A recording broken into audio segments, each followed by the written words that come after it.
The highly anticipated follow-up to Tom King and Mitch Gerads' all-time great Mr. Miracle arrives today with Strange Adventures #1, a 12-issue DC Black Label limited series bringing in artist Evan Doc Shaner on an Adam Strange story. It's without question one of the most anticipated comics of 2020. Today I'll answer, who is Adam Strange? Why are King, Gerads, and Shaner following Mr. Miracle with this character? What is Strange Adventures doing that sets itself apart from standard supers?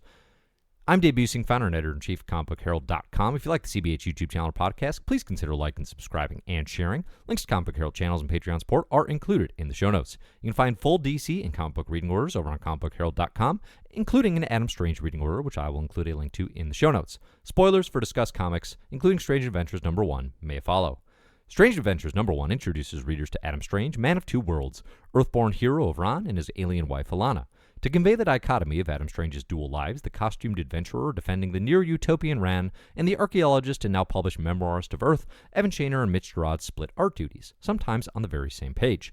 It's fascinating, generally effective split workload, with Shaner's clean pencils evoking superhero action in its purest distilled form. Indeed, it's Shaner who frequently designs DC's Golden Age omnibus covers for his ability to evoke that feeling of timeless hero mythology, and Mitch Gerads working the grime, grit, and general uncertainty of present-day Earth into his work. Dating back to his 1958 creation by Julie Schwartz and Murphy Anderson, with essential assists from Gardner Fox and Mike Sikowski, the premise of Adam Strange is that he travels 25 trillion miles between Earth and space using Rann's Zeta Beam technology. The Zeta, or Teleportation Beam, becomes integrated with Adam Strange's being, and for much of his history has a limited, fairly unpredictable holding time, meaning Strange will often fade back to Earth at inopportune times. Throughout the Silver Age, these stories can be found in titles like DC Showcase, Mystery in Space, and later in reprints of Strange Adventures. To get back to Rann and the Alpha Centauri star system, Adam Strange has to calculate where and when the next Zeta beams will arrive, creating plenty of recurring tension every time he misses a beam or something goes awry. In addition to the practical tension of the hero stranded on his home planet, this is also generally the device used to manufacture romantic tension, as Adam's love is lost in space. On Rann, Adam Strange is turned into the planet's champion, effectively their one-man police force or army, and also falls in love with Alanna. During Alan Moore and Rick Veitch's work on Swamp Thing, it's revealed that Adam and Alanna will be having a baby, who will go on to be known as Aaliyah, as A alliteration is very, very strong in the Adam Strange extended family. For my money, if you're looking for good Adam Strange comics to read alongside Strange Adventures, I'd first point you to the aforementioned two-part Swamp Thing story written by Moore in issues number 57 and 58.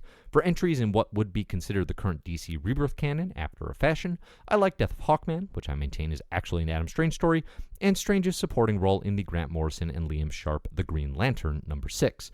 There's also an Adam Strange reading order in the show notes, again, if you want the whole guide over on CBH. Tom King has been one of my favorite comic book writers since 2016, with truly memorable works like Marvel's Vision, Vertigo's Sheriff of Babylon, and of course, DC's Mr. Miracle, which I currently have ranked as my 6th favorite comic book of all time, and I believe placed second on the best comics of the decade list that John and I worked on together for CBH. Universal adoration for King's work definitely soured following the conclusion of Mr. Miracle, though, with both his Batman run and especially Heroes in Crisis disappointing and outright enraging fans. Honestly, this puts Strange Adventures in the position of reclaiming King's status as one of the best writers in comics, working with Shaner and Gerads towards a narrative of returning to form following Mr. Miracle. In Strange Adventures #1, Adam and Alanna are on Earth, seemingly for good, and Adam Strange is promoting his memoir, Strange Adventures. Adam's generally hailed as a hero until an extremely angry fan shows up at a book signing and tells Adam he knows what Adam did to the Picts, the invading alien race we see Adam fighting in the Shaner-drawn flashbacks. Although it also raises the question why anyone on Earth would know about Adam Strange's exploits 25 trillion miles through space. Who exactly is spreading that information? The incident leads to a public quest for clearing his name, following the same angry fan's murder by an alien weapon. There's a particularly interesting moment during Adam Strange's press conference where Gerads turns his lens on Alanna as she wipes away a tear. Gerads colors the middle panel with the caption, "These are lies," as if a flash is going off. Which for me brought to mind the panels in Mr. Miracle when the background would fizz out like a broken TV reception. The fact that Alanna's face hardens in the next panel with the caption, "Vicious, unfounded, corrupt lies," suggests an intentional clue that Alanna is hiding something as well. This is not all that hard to believe, given her place of wealth on the near Utopian Rann. The idea that a race like the Picts might have been subjugated or wiped out would very much fall in line with so much of historic colonialism. Directly connecting Alanna and Adam to this reality is a fairly pointed statement, though. Adam Strange first turns to Batman to help clear his name, although ultimately Batman turns him down. Again, here I'd point to the way Gerads draws Strange's face when he's declaring his innocence to Batman. Half his face is a thumbprint of smudged black, and the other half neatly defined and glowing in the pale moonlight. While the Man of Two Worlds metaphor may seem ham-fisted at times, alright kids, try to understand this. He's both good and bad. I enjoy these smaller details incorporating the theme into the very visuals we're witnessing. Instead of Batman, Mr. Terrific shows up to investigate Adam, and I'm definitely happy to see Michael Holt taking some time away from the Terrifics for this story. The most intriguing part of the reveal, though, is the structural choice to include an Adam Strange origins quote from DC creative legend Carmine Infantino. It very much mirrors what King and Gerads did in Mr. Miracle with Jack Kirby written quotes, but those were actual in comics, conversations, right? Those were connecting back to lines that were written in Kirby's own Mr. Miracle comics from the 70s, whereas this is a quote from Carmine Infantino that is a creator interview. So what does the quote mean? My major takeaway is the idea that Alanna, Sardath, and the Rannians Adam Strange meets literally float above the ground on Rann, and could easily be floating above other sentient life forms down in the lower layers of Rannigar cities. So if you layer, layers of wealth, privilege, Rann becomes a pretty easy metaphor for income inequality, colonialism, racial subjugation, you name it. I expect the Picts will play the stand-in for all of this, although I'll admit that feels a bit obvious and is of course based only on what we have through issue 1.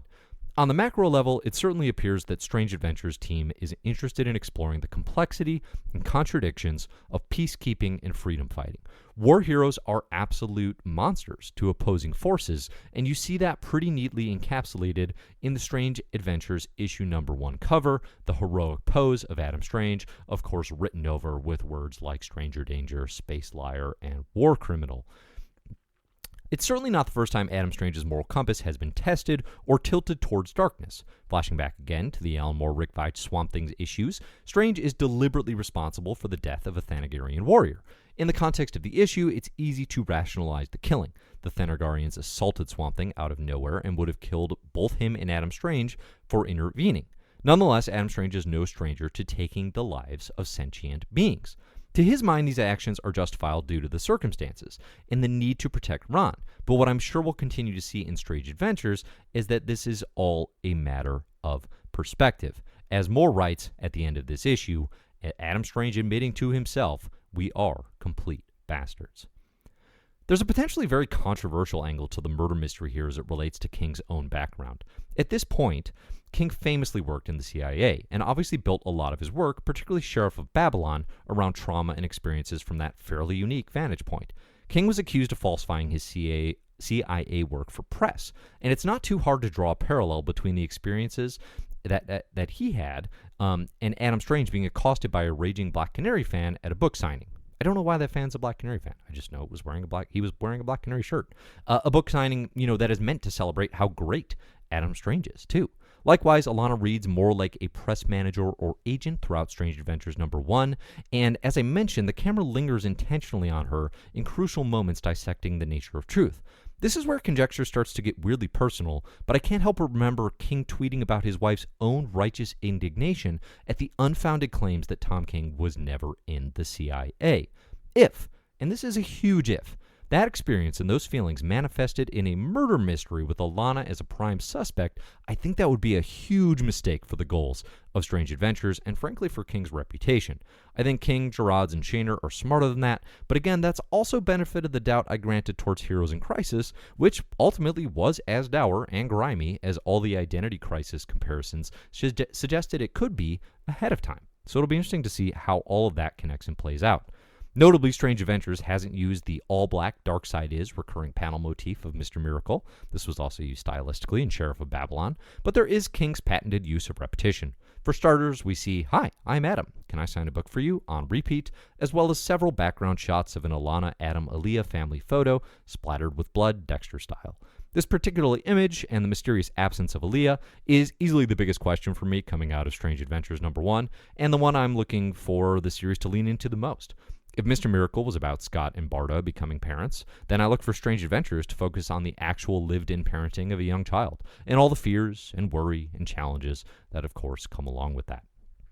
So again, I'm Dave here with Comic Book Herald. If you like this review of Strange Adventures #1, please leave a comment or share some thoughts and opinions in the comments on YouTube. You can always find me at Comic Book Herald pretty much anywhere online, or of course you can go over to comicbookherald.com to comment and to see all sorts of reading guides and analysis. I have podcasts here at Best Comics Ever and My Marvelous Year. I'd appreciate it if you check those out as well. And again, if you like the YouTube channel, please consider liking and subscribing. Thanks, everybody, for listening. And as always, enjoy the comics.